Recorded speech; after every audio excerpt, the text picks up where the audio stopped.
मैं केरल गया था। केरल के अंदर 70 साल तक एक बार कांग्रेस एक बार कम्युनिस्ट पार्टी के शासन आते थे। इस बार सिर्फ इसलिए रिपीट हुई कम्युनिस्ट पार्टी गवर्नमेंट कि कोविड में अच्छा काम किया।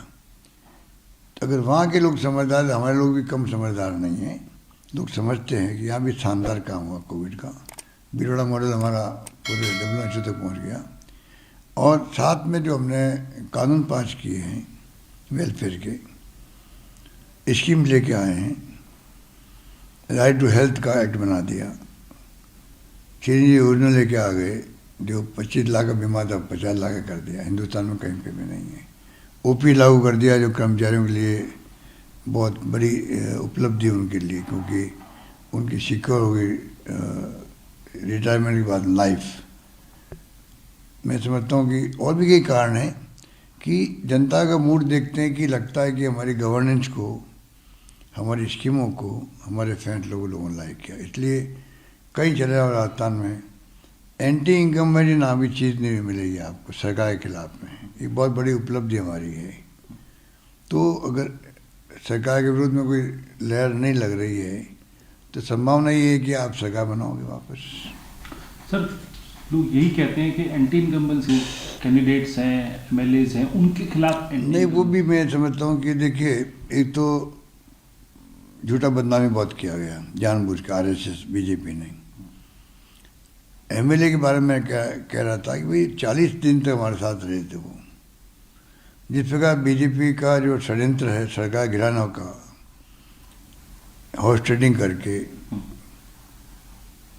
मध्य प्रदेश, महाराष्ट्र, कर्नाटक की सरकार गिरा दी। 50 बार MLA टूट गए वहाँ पर। कोई 25 करोड़ की बात करे, कोई 30 करोड़ की बात करे, 35 करोड़ की बात करता है।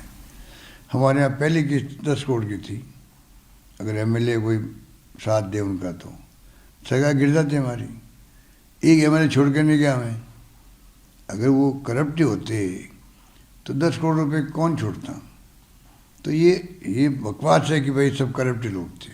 हाँ, करप्शन कहाँ नहीं होता है, कहीं थोड़ा बहुत हो सकता है।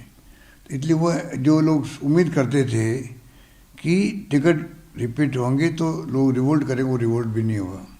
बल्कि ज़्यादा रिवोल्ट हुआ BJP के अंदर हुआ है। तो आप सोच सकते हैं कि BJP में क्यों रिवोल्ट हुआ ज़्यादा। तो इसलिए माहौल हमारे पक्ष में लगता है। देखिए, प्रधानमंत्री जी हो जो कोई हो, कोई ज़माना था 1 मीटिंग या 2 मीटिंग करते थे राज्यों में। गांव-गांव में मैसेज चलाया जाता था कि आज प्रधानमंत्री जी ने ये बात कही है। उसका विश्लेषण होता गांव-गांव में, घर-घर के अंदर। अब प्रधानमंत्री जी को 30-30 मीटिंग करनी पड़ती है। कल तक आए वो 1 मीटिंग करने के लिए राजस्थान, मैसेज देने के लिए।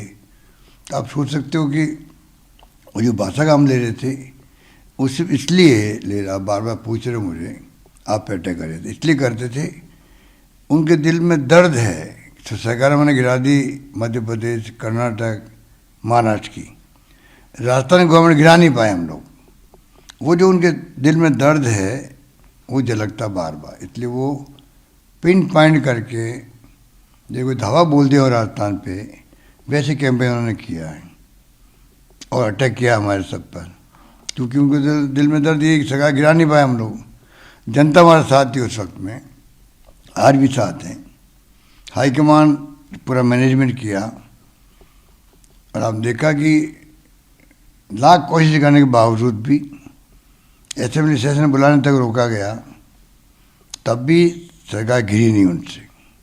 इसलिए वो दर्द है, इसलिए वो सब अटैक हो रहा है हमारे ऊपर। सर, आखिरी और बड़ा महत्वपूर्ण सवाल, जनता से क्या कहेंगे आज जब मतदान करने जाए जनता, तो क्या अपील रहेगी?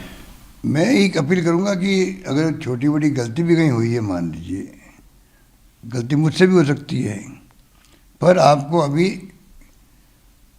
राज्य के हित को देखते हुए, राज्य के इंटरेस्ट के अंदर जब हमने सुशासन दिया है, इतनी अच्छी स्कीम दी है, हम चाहेंगे सरकार रिपीट होगी तो ही ये स्कीमें वापस मजबूत होगी।